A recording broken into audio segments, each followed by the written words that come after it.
এইবাৰ অতি দুখৰ মাজেৰে নভুই মানে ৰুব লগা হৈছে, পথাৰত ভুই ৰুব লগা হৈছে। চাওক বন্ধুসকল, পথাৰৰ অৱস্থা, পানী নাই। আমি আশা কৰিছোঁ এজাক বৰষুণ দিয়ক, কিন্তু বতৰ এনেকুৱা কৰিলেও বৰষুণ নিদিয়ে। ফলশ্ৰুতিত আমি এইদৰে এবাৰ খেতি ৰুব লগা হৈছে। আৰু ইয়াত যদি চাই হাজাৰ হাজাৰ বিঘা আছে মাটি, কিন্তু এতিয়ালৈকে ইয়াত কোনো জলসিঞ্চনৰ ব্যৱস্থা নাই। মই এইডোখৰ সম্পূৰ্ণ চৰকাৰী গাঁও, মাউট এলেকা, কিন্তু হেনুৱালী গোহাঁই গাঁও, এইফালে ভেবাচুক, ৰজাপুল, নাজিৰা, এই সৰ্ববৃহৎ এটা এৰিয়া। ইয়াত কিন্তু এতিয়ালৈকে জলসিঞ্চনৰ ব্যৱস্থা নাই। মাটিবোৰ চাওক, আমি কি পৰ্যায়ত এইদৰে এতিয়া ৰুব লগা হৈছে, তথাপি উপায় নাই এজাক বৰষুণ দিয়াৰ আশাত এইফালে লাহনি মাৰিব লগা হৈছে, পানী এইদৰে ব্যৱস্থা কৰিব লগা হৈছে। আৰু আজি আমাৰ ভুই ৰোৱা, আৰু এই ভুই ৰোৱা কাৰ্যসূচী চাওক, মাটি এতিয়া এনেকৈ আমি ভুই ৰুব লগা হৈছে। আৰু যদি দুদিন আমি অপেক্ষা কৰোঁ, বতৰ এনেকৈ খৰাং হৈ থাকিলে কিন্তু অনাগত সময়ত বহুত সমস্যা হ'ব। সেয়ে আমি এইদৰে ৰুব লগা হৈছে। আৰু আমাৰ এতিয়া পথাৰত সকলো ব্যস্ত। মই দেখাইছোঁ এয়া আমাৰ ভাগিনো আহিছে আৰু মা, সকলোবোৰ এতিয়া ব্যস্ত হৈ আছে, চব এতিয়া ৰুই আছে। আৰু বাকীসকল আমাৰ আজি অতিথি হিচাপে আহিছে মেকিপুৰৰ পৰা, আৰু এয়া সকলো ব্যস্ত হৈ আছে।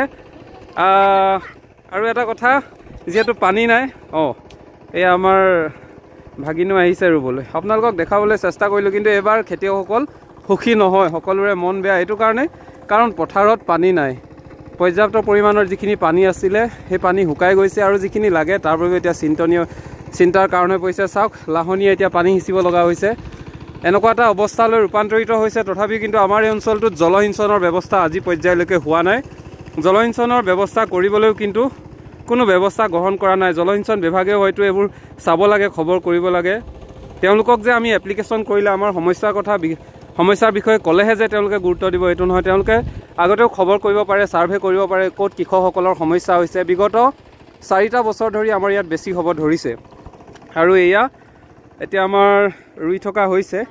আৰু আমাৰ মেকিপুৰৰ পৰা এইসকল অতিথি আহিছিলে পদুম পুখুৰীৰ পৰা, কিন্তু তেওঁলোকে পুৱাৰ ভাগত বহু সোনকালে আহি এতিয়া 2 বিঘা ৰুই, এই বিঘা লাষ্ট আছে, এই বিঘা ৰুই শেষেই কৰিব। যি কি নহওক, আপোনালোকে পথাৰখিনি দেখিছে কিমান পানী থাকিব লাগে, আৰু পানী নাই। ইয়াৰ মাজতে আমি ৰুব লগা হৈছে। তথাপিও যিহেতু আমাৰ চহা জীৱনৰ খেতিটোৱে আমাৰ, এই খেতিৰ পৰাই আমাৰ উৎপাদিত চাউলেৰে আমাৰ ঘৰখন চলিব, বা আমি খাবলৈ আমাৰ ভাত সাজ পাম। সেয়েহে এইকেইটা কষ্ট আমি সকলোৱে কৰিবলৈ চেষ্টা কৰোঁ।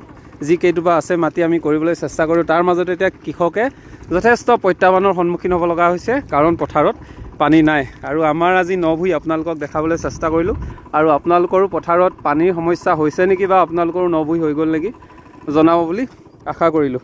এয়াই আমাৰ বৰ্তমান মাটিৰ উৰ্বৰতা। আৰু এইখিনি আমি কামত ব্যস্ত থাকোঁ কাৰণে আলিটো ভালকৈ এইবোৰ কাষবোৰ চুকিবলৈ নহ'ল।